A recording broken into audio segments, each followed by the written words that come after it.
Coming up in this episode of In Clear Focus. I never want to be a leader that what I call is up in the clouds, just looking from afar, looking down at everything they've built. For me, once you get to that level, you've stopped becoming a true leader because you're kind of too far removed. You're listening to In Clear Focus, fresh perspectives on marketing and advertising, produced weekly by Big Eye, a strategy-led full-service creative agency growing brands for clients globally. Hello, I'm your host, Adrian Tennant, Big Eye's Chief Strategy Officer. Thank you for joining us. The advertising agency model is evolving faster than ever. Major networks are consolidating, new agencies are launching daily, and an emerging class of senior talent is choosing flexibility over traditional full-time roles.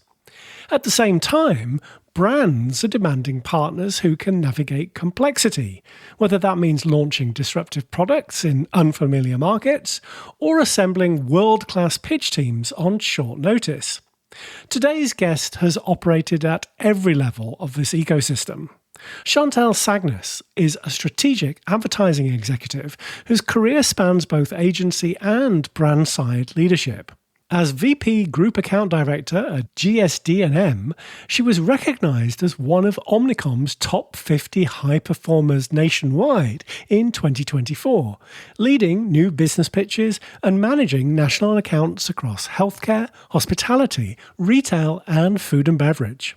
Before that, Chantal served as head of brand marketing at Ion Bank, where she helped launch Belgium's first subscription-based digital bank. Today, Chantal operates as a fractional managing director and is a member of We Are the Board, providing strategic leadership to agencies navigating growth, transformation, and high-stakes pitches.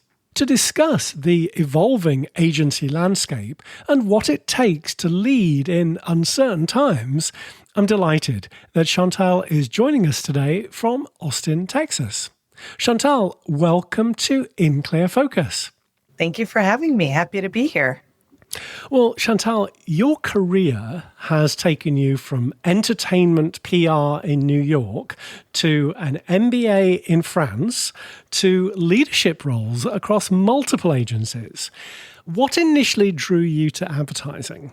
I think most careers start by a mix of kind of want and good luck. And so I would say that I did my MBA in terms of looking for something new. I was looking for something different with a little bit more business acumen than the world of entertainment was, filled with actors and glamour, but maybe not exactly the business side I was looking for. So I did my MBA, and advertising was the luck piece, where a friend of mine was working at a strategy and innovation consultancy called Co-Collective in New York.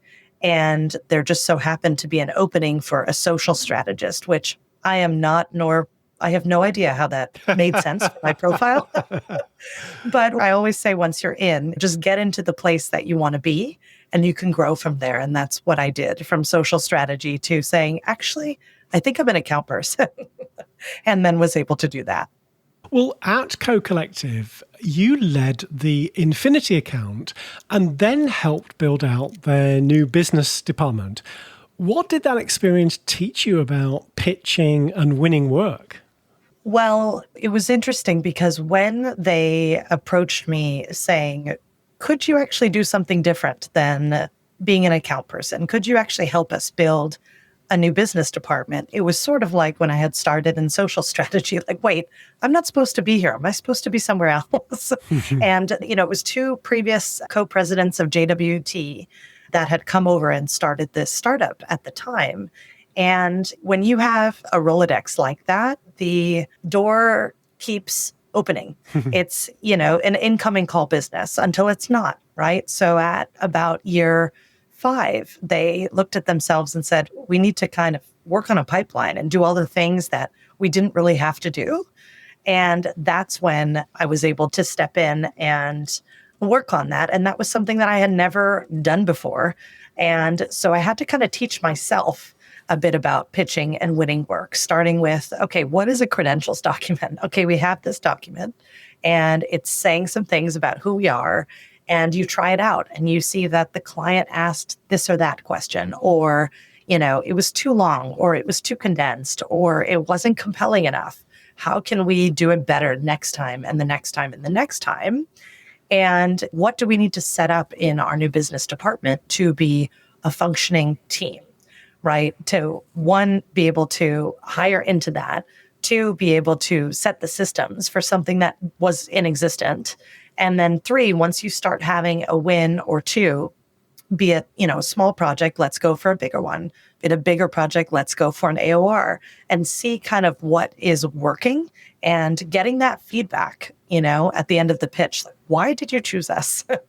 What could we have done better? And that will help you craft that narrative. And I think what it taught me about pitching and winning work was, that you have to keep going. You're not going to win them all, but every opportunity is a chance to get better and to learn and to be curious about why you did or did not and to craft that differently for the next time.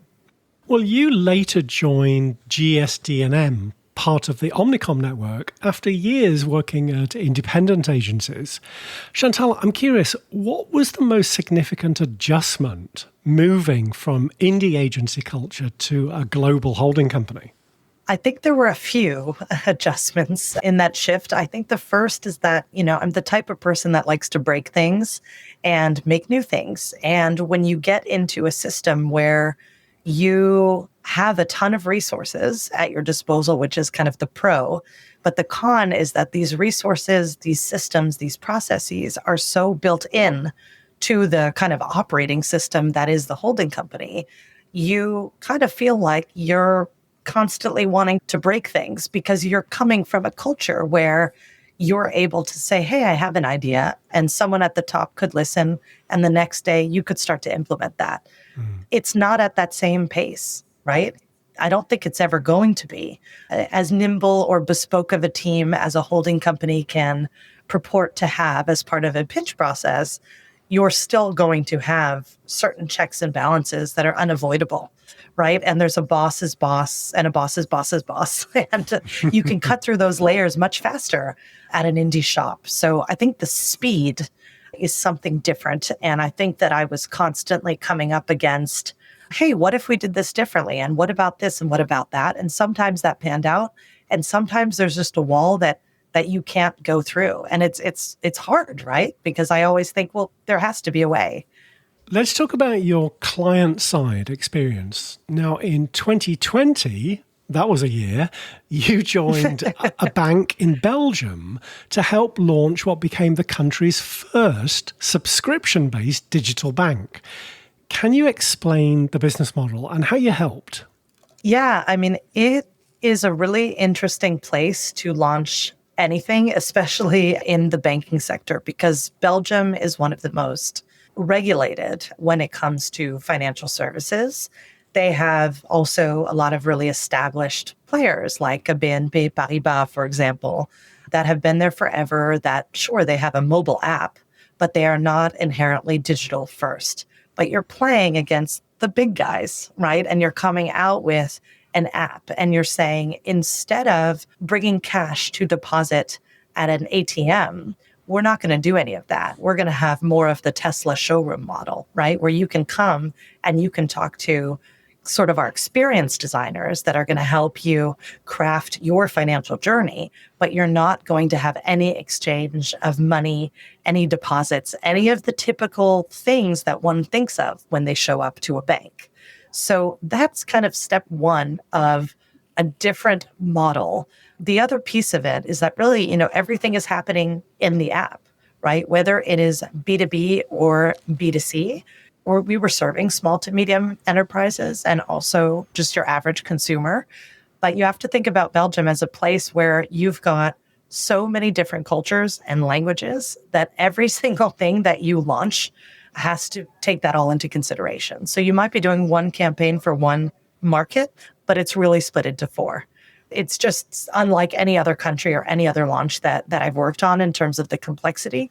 So you have to think of that in mind. But the business model was different. And I think one of the exciting things that we were able to do was, at least for me, coming from the agency side, I know the CMO at the time was looking for a right hand that had agency experience, and specifically in the US. He was American. We had investors from Warburg Pincus out of London, and it was being run by previous folks out of Poland that were high up in different banks there.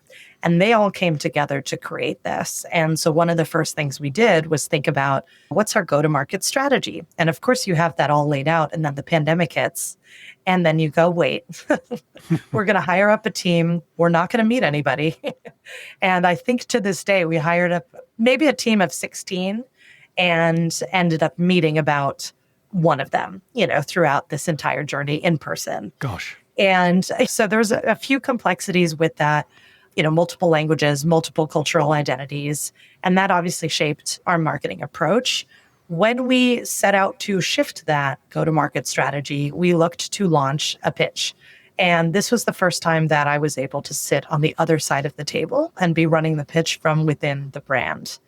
And doing that allowed me to kind of act as almost a pitch consultant, as this right hand to the CMO, which was interesting. We ultimately chose TBWA Naboco out of Amsterdam. And we had a crazy idea, which I say we, because I do think you have to partner with your agency, as I always preach that from agency side. But as a client, I wanted to hold up my end and really work with them. And what we did was we burned fake money, obviously, but burning money on television in Belgium was something that was a bit unheard of. When we approached the CMO with the idea, it's like, wait, we're going to get pulled off air. Like, we just scrapped our whole go-to-market plan. Now you have this new crazy plan, and we're going to be on TV burning money. And I'm like, yes, because that's literally the whole idea of what we're trying to do with this new banking model, right? We want you as the consumer to stop burning your money and to choose us without all of these additional fees, no hidden fees. Everything is super transparent and easy and right there on your phone. How better can we show that than by doing it on such a big stage and burning literal money? So everybody took a leap of faith. We didn't get pulled off air for some crazy reason. We did have a plan B, but we didn't have to use it. And it was a lovely experience to be able to be on the other side of the table. What did that experience running an agency pitch from the client side teach you about what brands really want from their agency partners? It's interesting because I think you get to see through things in a different way when you've been on the agency side pitching, and then the table is turned and you're evaluating different agencies, right? You can see through, did this team really have the chemistry that we need, or did they just meet each other, 20 minutes before they walked into the room? Does the team really understand our business and the ambition that we have for such an innovative product in such a regulated market and country? And how are they showing us that? Are they just talking about their capabilities and what they can bring to the table with a them mindset versus an us together mindset, and really putting themselves in the shoes of a marketing director on our side? That's where I think you see the creatives that are really digging into the strategy, the strategists that are digging into the actual business, not just the brand, and the account people that are thinking more like marketing managers than as an account manager. Right. Let's take a short break. We'll be right back after this message. Hi, I'm Devin Bramhall, author of B2B Content Marketing Strategy, a media-first framework that accelerates growth, published by Kogan Page. So if you've ever felt like your content marketing creates a lot of activity but very little real business impact, this book is for you. I wrote it to help mid-career marketers move beyond outdated playbooks and build human-centered strategies that actually drive growth. Drawing on my experience as a former CEO of Animals, where I worked with brands like Google, Amazon, Slack, and Ramp, plus real-world case studies from companies like Cisco, Help Scout, and Novatic. I present you with modern marketing frameworks that combine community building with AI and multimedia-based tactics to create growth strategy that gives companies unique advantage over the competition. As an InClear Focus listener, you can save 25% on B2B content marketing strategy when you order directly from koganpage.com. Just enter the exclusive promo BIGI25 at checkout. Shipping is always complimentary for customers in the US and the UK. I hope my book helps you create content strategies that build real connections and drive measurable results. Thank you. Welcome back. I'm speaking with Chantal Sagnes, a fractional managing director who helps advertising agencies navigate growth, transformation, and high-stakes new business pitches. After returning to the US and your time at GSD&amp, you made another transition, this time to fractional leadership. Chantal, what prompted that decision? I think I had always had the bug to try freelance, or what many are calling fractional now, as more of a full-time gig, but never quite found the time to be the right moment to do that. At the time at GSD&amp, I was working on multiple projects, which for some, they might be worried about the instability of that, right? What happens when the project is over if you're not able to turn that project into another project? If all your projects end at the same time, what might happen, right? We live in a world where layoffs are plenty, and advertising, it can be unforgiving. When a business goes, a lot of the people, even if they're talented and amazing, go with it. So I was kind of looking down, trying to think a year ahead, saying, what's going to happen at the end of these projects? I do have confidence that we can probably build them, but do I want to do that? Or do I want to end up on a retainer piece of business that I might stick with for many years, as many do, at traditional holding companies? If you have a large AOR, they've trusted you, and you're known to be, an agency that has had great tenure, which is wonderful.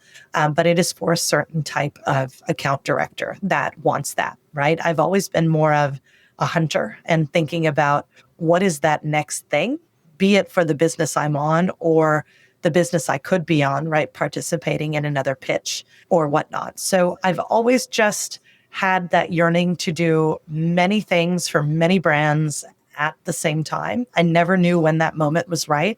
And being put on a few projects at that time, I could see it's October now.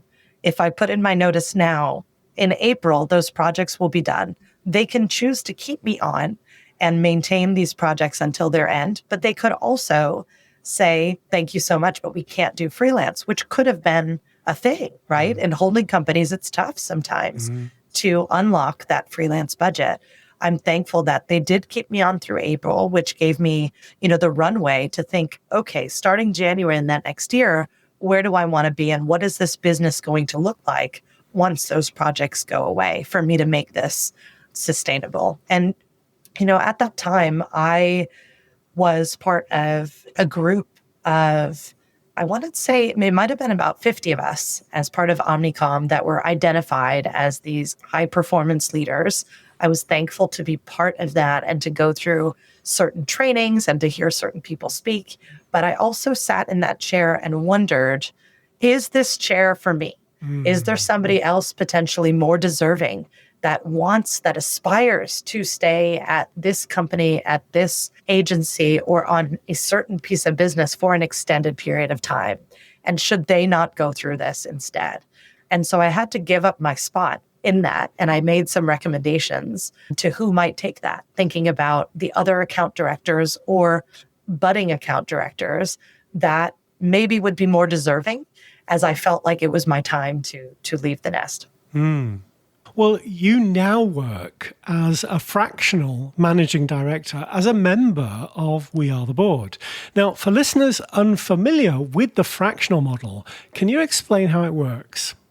The fractional model, I think, really can vary depending on the brand or the agency. I do think it is newer for agencies to hire, let's say, a fractional managing director or a fractional head of growth or a fractional account director or whatnot. We are used to the world of agencies looking at freelance as something to pinch hit when there is a need that cannot be met by the current bandwidth of the people that are working at that agency at any given time, right? A new pitch comes in.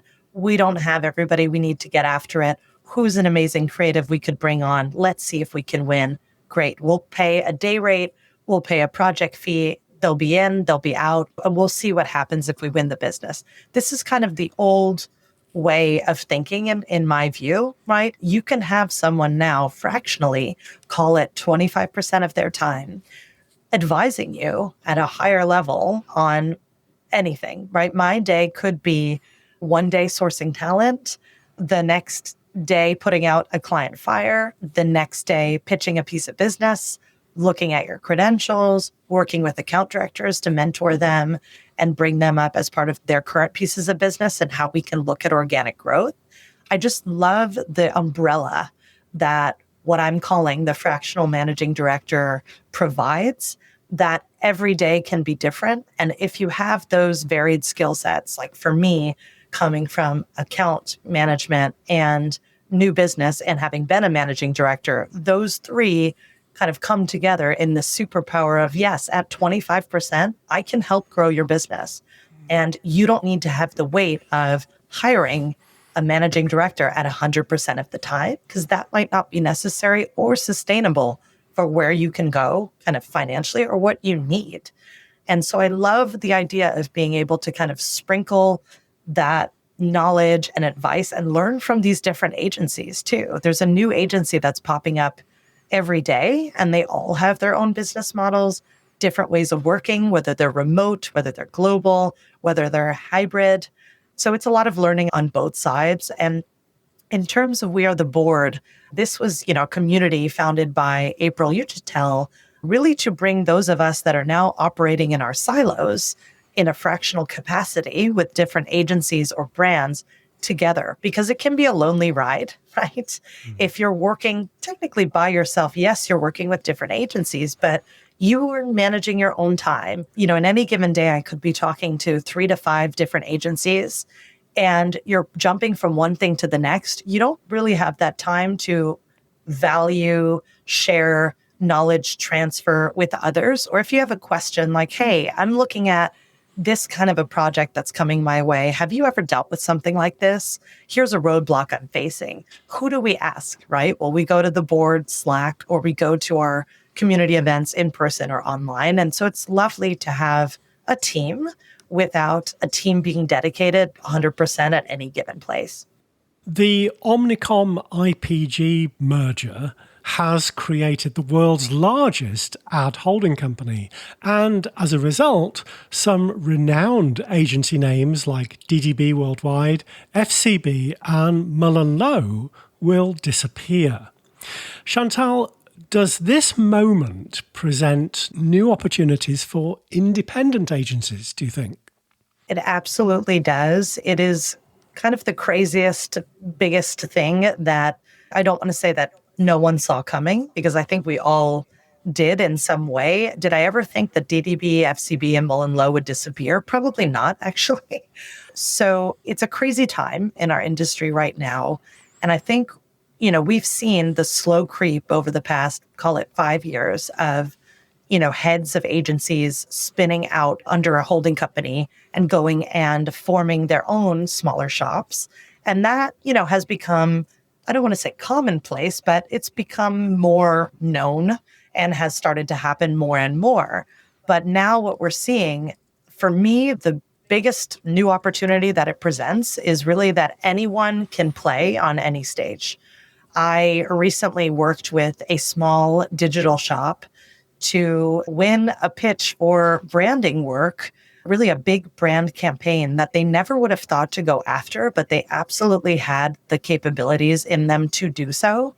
And giving them that confidence of being able to play and being able to win and take that business away from kind of one of the more traditional shops is such a lovely feeling to go, we're an unknown, And that doesn't matter because the work is speaking for itself right now. And you're choosing the team and the work versus the name, the office, and the pitch theater. So the model has shifted where it's anyone's game. And you're also seeing new agencies like Murder Hornet, for example, being very open about different models and ways of working, right? They have, I think they call it the Nest, which is their kind of core folks that are on full-time, and the Swarm, which is kind of this bigger freelance roster that they go out to. And they're hyper transparent about that. So a client now knows not everybody's 100% in the building or even in a building, but they're working together and bringing the best together. And the other one I've seen that I really admire is X and O. They're not even telling you on the website. You're not even seeing a face, a bio. You're just seeing a blank silhouette with where they used to be, what they bring to the table. And they are bringing these bespoke teams together and beating out large agencies on really interesting work. And so it just shows that it's anyone's game. You can do this. And that is what I love. I get excited about being a fractional managing director because any day we can go out on any stage and we have a chance. And giving these agency founders that chance is so rewarding. You've talked about assembling pitch teams from external resources, essentially building a team of specialists who may never have actually worked together before. Chantal, how do you make that work? You know, I call it the pitch crew or the pit crew. It's kind of a play on words on Formula One, right? When you have the car that comes in to pit, you have to go quickly and everybody has to work together. And they might not have had a lot of time to get together, but one wrong move from one, you're only kind of as strong as your weakest link. So they all come in and in 3 seconds or less, you're out of there and you're back on the track. So for me, this pitch crew model is something that I work with agencies to implement for when their teams are at capacity, but an exciting brief comes in, an exciting opportunity comes in, and they don't want to miss out. So I go in, I assemble, I lead this kind of pit crew or pitch crew that really gives you kind of the best shot at winning. And I think the way that you get everybody to work together, even when they've potentially never met, definitely don't have them meet 5 minutes before the pitch. That's not going to make for good chemistry. You need to assemble them, even if you have a short time. I've done this where we have, a week and we're on with the clients in 5 business days. Spend some time not talking about the work, truly getting to know each other, even if that's for 15 minutes on one day, but you're not talking about work at all. Get everybody together to understand each other, where they've come from, so that they can sort of have that shorthand start to be built. And then I think aligning people towards that common goal that we're here to win. Here's what we've got from the agency. Here's what we're supplementing, because you're kind of quarterbacking at that point and you've got certain plays that you're going to go, but everybody needs to know what plays you could possibly pull out at that moment at the pitch. And so I think just getting great people together that have done great work in their past lives that you feel like I feel that the chemistry would be natural from them, getting them together early so that they can have kind of a shorthand and an understanding of each other as people, not just as people doing the work. And then getting everybody together working, even if it's remotely, we have to be in sync doing that together leading up to the pitch time. And so it should feel really seamless. And when it works well, the client should not be able to tell one from the next. And I don't think it matters anymore for clients with all of these new models and the way that the agency world is shifting. They just want to know that you're bringing the best people and the best work to the table. I don't think where they came from, when they met, how it all came together, that's too much in the sausage making for what a client is looking for, I think. Completely agree. For someone early in their agency career today, what advice would you give them about building a path to leadership? If you're early in your career in advertising, I think the best thing to do is to be curious and to raise your hand. There could be an opportunity that you don't think you're right for, or you never would have thought to go after, but that could be that first door that opens that leads to something else. If I hadn't looked around in my first agency and quickly in the first few months identified, I don't think that I'm a social strategist. This doesn't get me going in the morning, But those account people over there that are talking to the clients, building those relationships, selling in the work, that's exciting. And that's the type of thing that I want to do. If I had just sat there with that thought, I wouldn't be where I am today. You have to raise your hand and say, hey, supervisor, would it be okay for me to go shadow this person? Would it be possible for me to sit in on that meeting? I'm kind of feeling like I might be leaning more towards this or that. And having the faith in others that they can guide you, that the answer isn't going to be a door closing in your face. It could be that door opening to that opportunity that you didn't know that you were meant for, right? So I think asking questions, not acting like you have all the answers, being curious at no matter what level. And I think the other thing that's huge about building a path to leadership is the leaders that I admire most today are those that still put pen to paper. Right? They are not just talking, they're still building, they're still working, they're writing the brief, they're interrogating the brief, they're looking at the work, and they're doing the actual work. And that's super important. I never want to be a leader that what I call is up in the clouds, just looking from afar, looking down at everything they've built. And as for me, once you get to that level, you've stopped becoming a true leader because you're kind of too far removed. So I would say keep putting pen to paper, keep doing that thing that motivates you and ask the questions and get into those rooms. You can be there and you can make an impact, but you do have to take that on. Great advice and a great conversation. Chantal, if listeners would like to learn more about your work, what's the best way of connecting with you? You can email me at cs@chantalsagnes.com, visit my website, or hit me up on Instagram at Chantal_Sagnes. Perfect. Chantal, thank you very much for being our guest this week on In Clear Focus. Thank you for having me. It's been a great ride.